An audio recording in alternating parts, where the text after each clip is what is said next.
ou não? Amados, escuta bem.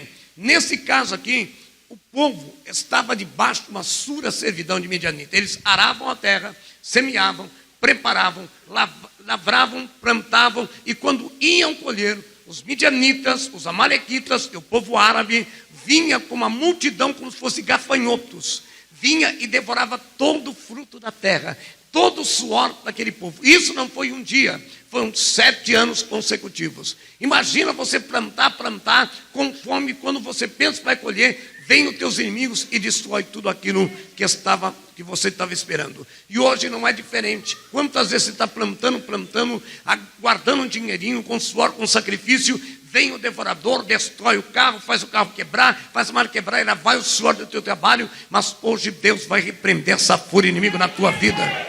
Querido, quantas pessoas poderiam estar na igreja hoje e não estão?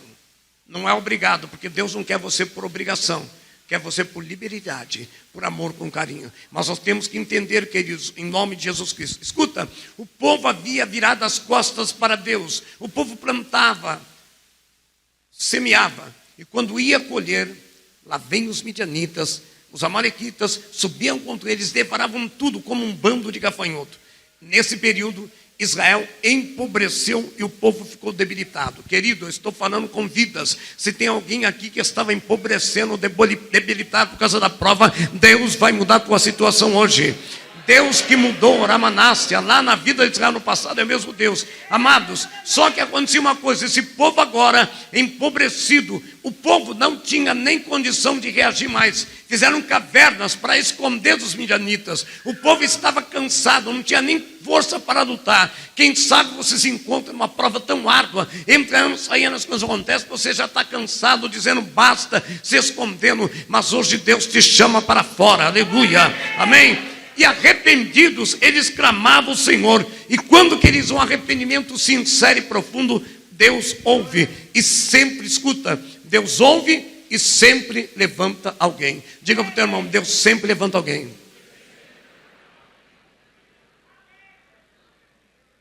Você acabou de ler aí, não precisa abrir em casa, você vê no versículo 8. Deus então, quando o povo estava empobrecido, padecendo a situação por 7 anos, Deus enviou um profeta para falar com o povo. Está no versículo 8, está escrito assim: enviou o Senhor um profeta aos filhos de Israel, como lhe disse: assim diz o Senhor Deus de Israel, do Egito eu vos fiz subir e vos tirei da casa de servidão. Ei, Deus enviou o profeta para animar o povo, para trazer esperança. Mas tem uma coisa, presta atenção aqui, que é muito importante. Deus então enviou o profeta para falar com o povo, mas o anjo do Senhor, a teofania, isso significa, quando o anjo do Senhor significa o próprio Deus desceu do céu, aleluia, veio, assentou-se embaixo de um carvalho para falar com Gideão. Queridos, presta bem atenção numa coisa: para o povo sofrido e oprimido, Deus enviou o profeta, mas para Gideão, Deus enviou o próprio Deus. Pastor, mas por que Deus faz acepção de pessoas? Por que essa diferença? Porque, escuta bem, para o povo Deus enviou o profeta, para Gideão Deus enviou o próprio Deus,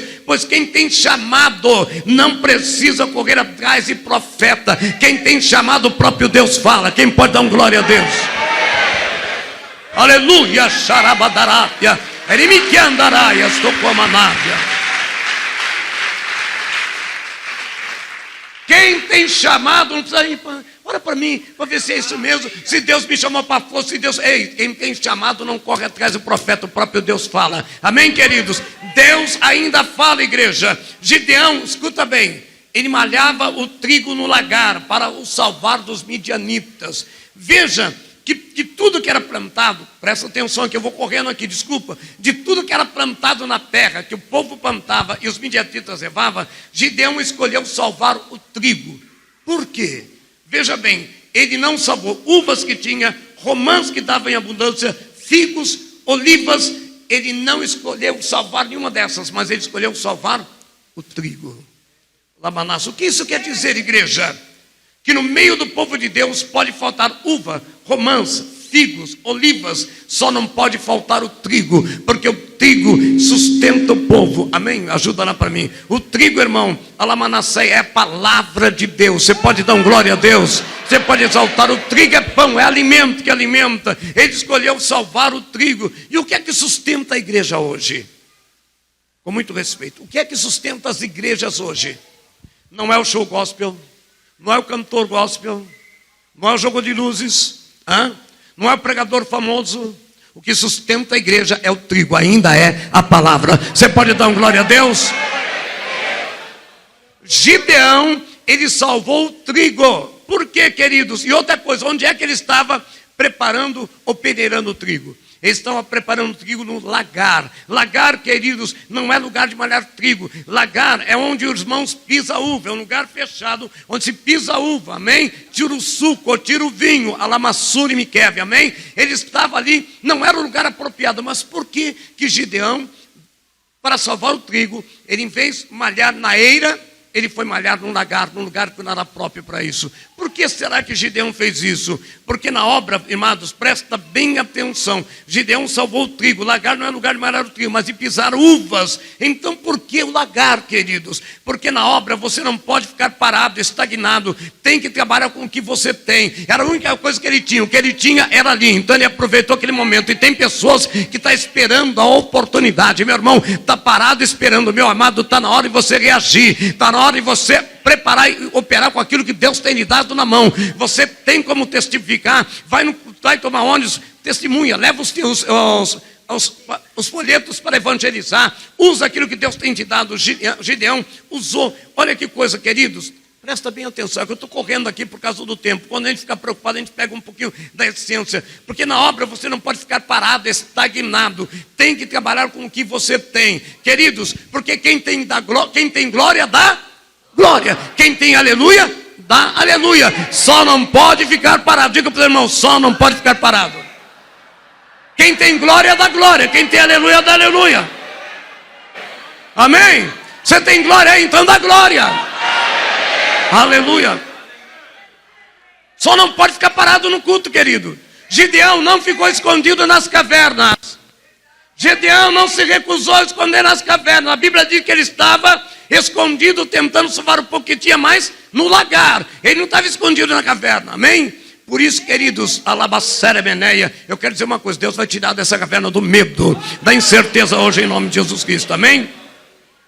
Mas por que ele salvou o trigo e não vai malhar, peneirar na eira? Eira é um lugar aberto, amém? É um campo, lugar preparado, amém?